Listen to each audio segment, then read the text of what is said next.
Jalna steel कंपनीच्या स्फोटाला मालक व प्रशासन जबाबदार आहे, अशी टीका विरोधी पक्षनेते दानवे यांनी केली आहे।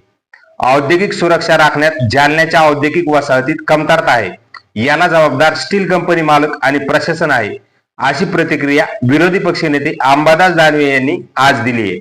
स्टील कंपनीच्या पाहणीनंतर ते बोलत होते।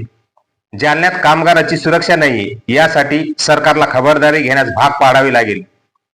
आज अंबादास दानवे यांनी स्टील कंपनीत दुर्घटना झालेल्या जखमी मजुराची रुग्णालयात येऊन भेट घेत त्यांच्या तब्येतीची विचारपूस केली आहे। राज्याचे मुख्यमंत्री, उद्योग मंत्री, कामगार मंत्री यांच्यासोबत जालन्याच्या घटनेबाबत चर्चा करून कारवाई करण्यास सांगणार, असं दानवे म्हणाले। कामगाराच्या औद्योगिक सुरक्षेचे जे शिष्टाचार आहेत ते जालन्याच्या औद्योगिक वसाहतीत दिसत नाहीयेत, असं देखील दानवे यांनी सांगितले। गजकेसरी स्टील कंपनीत घडलेल्या अपघातात कंपनी मालकावर गुन्हा दाखल झाल्याशिवाय मी शांत बसणार नाही, असं म्हणत मी गुन्हा दाखल करायला लावणार, अशी प्रतिक्रिया अंबादास दानवे यांनी दिली आहे। जी दुर्घटना घडली होती त्या जखमींची भेट घेतली, काय काय बोलू? काही रुग्णांशी बोललो मी, ते असे धक्क्यामध्ये दिसत आहेत मला ओव्हरऑल, आणि सिव्हिअर आहे। म्हणजे एक स्पष्ट होतं की औद्योगिक सुरक्षा राखण्यात या ठिकाणी कमतरता आणि अपयश सुद्धा आहे। त्याला जबाबदार प्रशासन पण आहे, मूळ कंपनीचे जे ओनर्स आहे हे सुद्धा, दोन्ही घटक याच्यामध्ये जबाबदार आहे। आणि सातत्याने या घटना घडतात। आता डोंबिवलीला मागे लागोपाठ अपघात घडले, आता जालन्यात मोठ्या प्रमाणावर इंडस्ट्री आहे, स्टील इंडस्ट्री आहे, परंतु जालना अख्ख्या महाराष्ट्राला काय देशाला स्टील पुरवत असेल, परंतु जसं पाहिजे तशी सुरक्षितता कामगाराची पण नाही आहे। आणि वाटतं त्याच्यासाठी सरकारला खबरदारी घ्यायला भाग पाडावं लागेल। या संदर्भात मुख्यमंत्र्यांशी बिलकुल मुख्यमंत्री असेल, या खात्याचे मंत्री, उद्योग मंत्री असतील, कामगार मंत्री असेल, यांच्याशी निश्चित मी आज चर्चा करेल। रितसर इथल्या फॅक्ट याचं रितसर पत्र पाठवेल आणि त्याच्यावर कारवाई करायला निश्चित सरकारला मी भाग पाडेल। सर, प्रश्न असा होता की जालना औद्योगिक वसाहतीमध्ये असलेल्या स्टील कंपनीमध्ये कामगार जखमी होण्याची घटना घडलेल्या आहेत। मग कामगारांच्या सुरक्षेसाठी कंपनी मालक लक्ष देत नाही, पण शिवाय औद्योगिक सुरक्षा अधिकारी सुद्धा लक्ष देत नाही। या संदर्भात आपण काही सुरक्षा अधिकाऱ्यांची मागणी करणार का, निलंबित करण्याची मागणी करणार? मला असं वाटतं निलंबित करून प्रश्न सुटत नसतात, कारण ही सुरक्षा वाढवली पाहिजे। सगळ्याच ठिकाणी प्रशासन काम करेल, सरकार काम करेल अशातला भाग नसतो।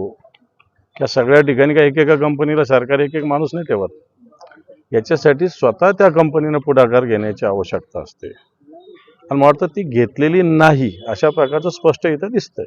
सर, तुम्ही स्टील कंपनीत गेला होता, काय निदर्शनास आलं? निदर्शनास हे आलेलंच आहे की तिथं काही ठिकाणी मेंटेनन्स चालू होतं, काही ठिकाणी काम चालू होतं। माझ्या माहितीप्रमाणे मेंटेनन्स चालू असताना बाकीचं काम नसलं पाहिजे, कारण एकाच कॅम्पसमध्ये एकाच एरियामध्ये ते आहे। कामगारांना ज्या पद्धतीनं औद्योगिक सुरक्षिततेचे जे प्रोटोकॉल्स आहेत त्या पद्धतीनं कोणत्याही प्रकारे नाही दिसत, हे मी कामगारांशी पण बोललेलो आहे। याच्यात काही कॉन्ट्रॅक्टर्स आहे जे कामगारांना इथं आणलेलं आहे, ते कॉन्ट्रॅक्टर हे सुद्धा स्वतःचं सुपरविजन इथं करण्याची आवश्यकता ते सुद्धा केलेलं दिसत नाही, आणि तो सुपरविजन करतो का नाही करतो याच्यावर लक्ष ठेवणं कंपनीची जबाबदारी ती सुद्धा केलेली दिसत नाही। अशा घटना एमआयडीसी मध्ये नेहमीच घडतात, परंतु जेव्हा गुन्हे दाखल करायची वेळ येते त्यावेळेस मुकदमा असेल, कॉन्ट्रॅक्टर असेल, त्यांच्यावर गुन्हे दाखल केले जातात। हे पण या प्रकरणात कंपनीच्या मालकावर गुन्हा दाखल शिवाय मी स्वस्थ बसणार, मी गुन्हा दाखल करायला लावणार, आणि तो होईल। परंतु त्याचा लगेच फाशी नाही देत आहेत, व्यवस्थित त्याचा तपास डिश विभागाचे अधिकारी करतील, आणि याला मूळ मालकच जबाबदार आहे। तर ही काय मोठी मल्टीनॅशनल कंपनी की मालक कुठतरी बसला, इथं मालक दररोज त्या तिथं फिजिबल हजर आहे, त्याच्यामुळे त्याला कारवाई करावंच लागणार आहे। कामगार संघटनेचे काही स्थानिक नेते त्यांनी आरोप केलेला आहे की जे काही मजदूर होते यांच्याकडे सेफ्टी गार्ड्स नव्हते, हेल्मेट नव्हते, त्यामुळे आणि जी भट्टी त्याची व्यवस्थित देखभाल केली नाही, त्यामुळे भट्टीचा स्फोट झालेला आहे। मी बोललो तुम्हाला, मी हा मुद्दा सांगितलेला आहे। आज अभी आपने मांगा क्या और आज अभी यहाँ जालना में जिस प्रकार इंडस्ट्री में जिस प्रकार एक्सीडेंट हुआ है, इसमें जो लेबर्स है उनकी सिक्योरिटी का मुद्दा है। सिक्योरिटी के लिए कंपनी ओनर्स की जिम्मेदारी बहुत सारी रहती है, सरकार की भी रहती है, जो डिश है, जो औद्योगिक सुरक्षा विभाग है उसकी भी जिम्मेदारी रहती है, लेकिन सब में मेन ओनर की जिम्मेदारी रहती। कामगार जो है लेबर्स, उनको सुरक्षितता होना चाहिए, उनको सब प्रोटोकॉल से इम्प्लीमेंटेशन होना चाहिए। वो ये कंपनी में कोई भी प्रोटोकॉल इम्प्लीमेंटेशन नहीं दिखते।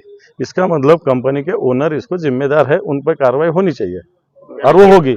राजकीय प्रश्न